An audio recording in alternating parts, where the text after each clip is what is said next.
Easy Action представляет. Вы, возможно, думаете, что сознание – стартовая точка для человека. Наше сознание знакомо нам лучше всего на свете. Мы окружены им.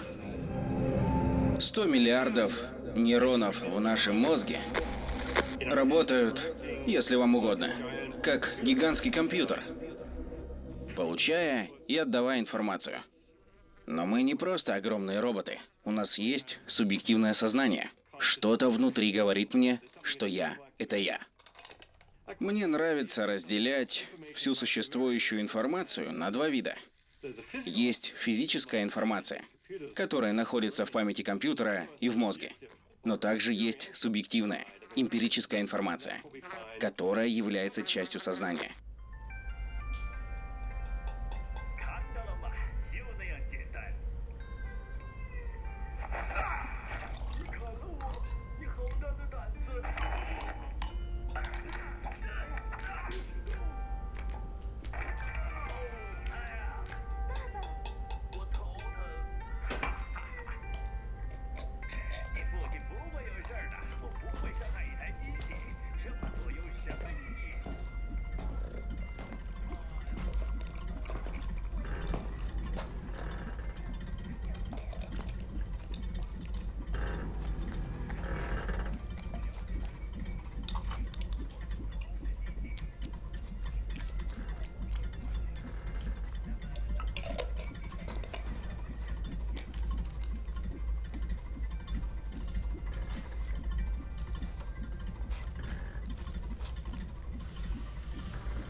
Эй!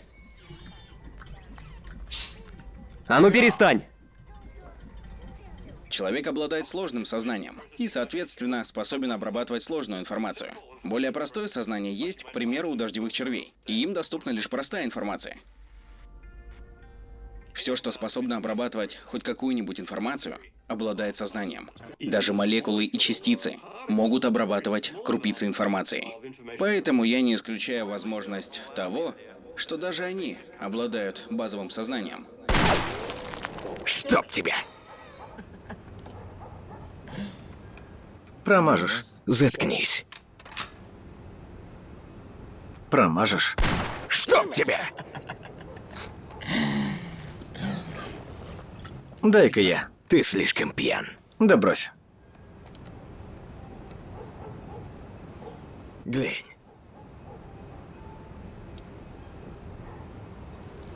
Кис, кис, кис, кис, кис, кис. Кис, кис, кис. Не гони. Брось. Что тебе сделала кошка этого парня? Меня бесит этот чудик.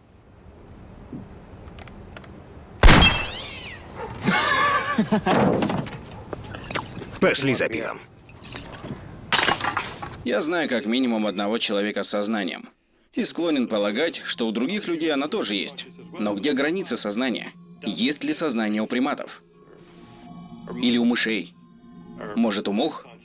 Человек легко признает наличие сознания у некоторых животных. Например, у тех, у которых есть глаза. Таких животных человек считает сознательными. Вот же оно, смотрит на тебя. Ты видишь искру сознания в его глазах. Однако с насекомыми у человека гораздо менее дружеские отношения. Но давайте допустим, что вы встретились лицом к лицу с огромной мухой, размером с человека. Да, это звучит очень странно и пугающе. Но взглянув такой мухе в глаза, вы бы наверняка сочли ее сознательным существом. Возможно, когда-нибудь мы сможем взглянуть на мир глазами мухи, узнать, как работает ее сознание, как она мыслит и так далее. И после этого мы уже вряд ли сможем прихлопывать мух так же беззаботно, как мы это делаем сейчас.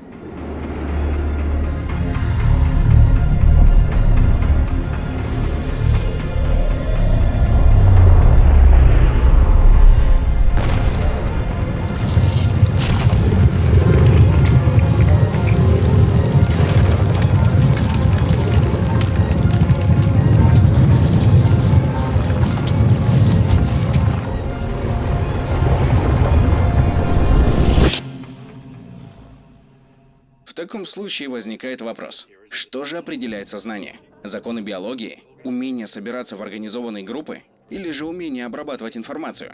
Возьмем современные компьютеры. Если у них и есть сознание, то очень простое и незамысловатое. Вроде мерцания каких-нибудь пикселей.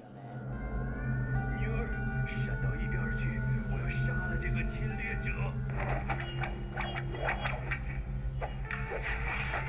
太棒了，爸爸，你打得好！我的一切事情都能比我更快1倍。我是小你的父亲，难道这不是很有趣儿吗？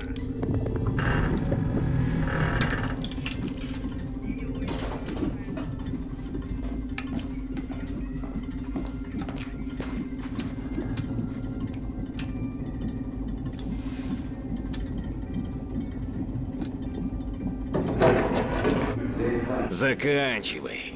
Ты меня уже и так достал. Придурок. Не смеши. Эй! Эй, эй, эй! Эй!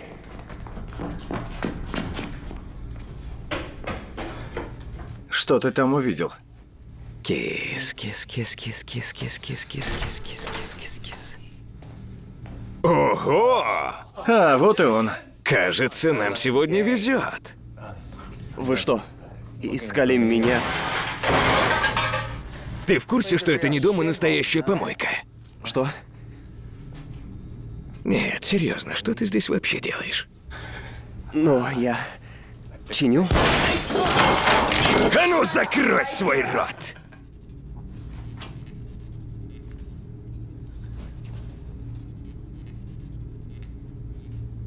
А это что за хрень, а? Отходы, просто мусор. Чьи отходы? Твои? Твои или мискети? Нет. Ешь. Что? Нет. Ешь. Давай, ты его слышал. Просто съешь отходы мискити.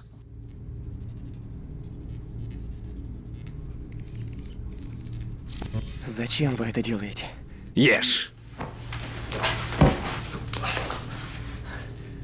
Слушайте. Я сказал, ешь.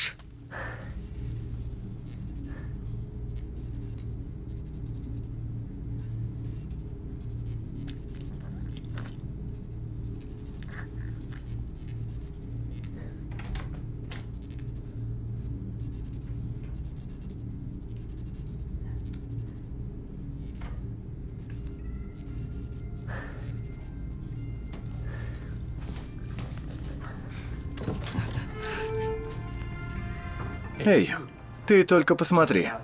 Нет, А ну стойте! тихо! Нет, нет, нет, нет! Глянь сюда.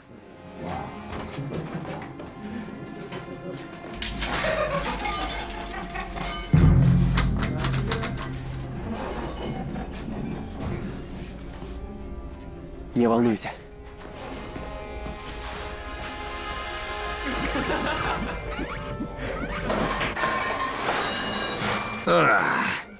Что за паршивое местечко? А это еще что за хрень?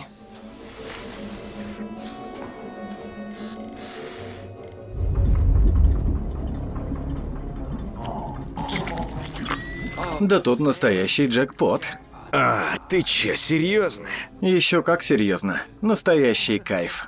Да ты чокнутый. Эта штука ведь не скажет мне нет. Ладно, но только после тебя. Как скажешь, будешь доедать объедки. А, даже звучит противно. Ого, эта фигня сопротивляется. Кажется, ей это не нравится. Давай, девочка, раздвигай шире.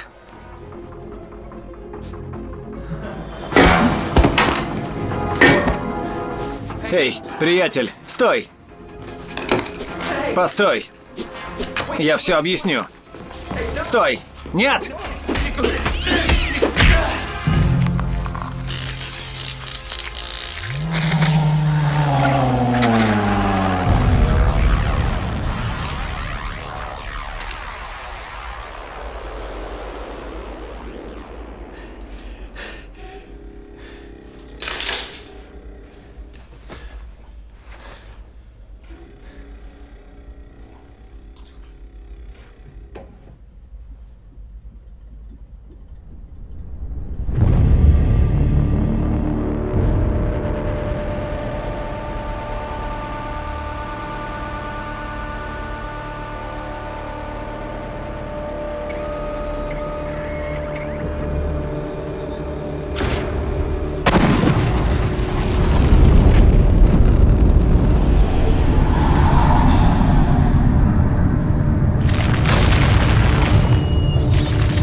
От полноценной теории сознания нас отделяют как минимум несколько научных прорывов. Сейчас мы понимаем в этом столько же, сколько древние греки понимали в материи, или Декарт в биологии. Мы все еще ждем прихода нового Ньютона или, скажем, Дарвина. Компьютеры становятся умнее нас, и теперь они способны обрабатывать информацию более комплексно и более креативно.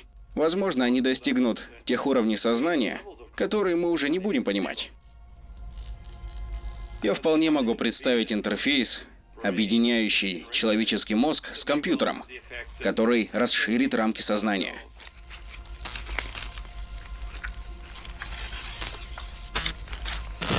Не нужно рассматривать череп как клетку для человеческого сознания. Граница между сознанием и внешним миром не проходит через черепную коробку. Возможно, с точки зрения Бога, пространство, время и сознание неразрывно связаны друг с другом. Но точного ответа на этот вопрос никто пока не может дать.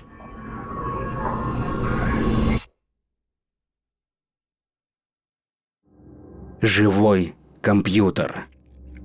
Переведено и озвучено Диафильм Студио. Перевел Сергей Епифанов.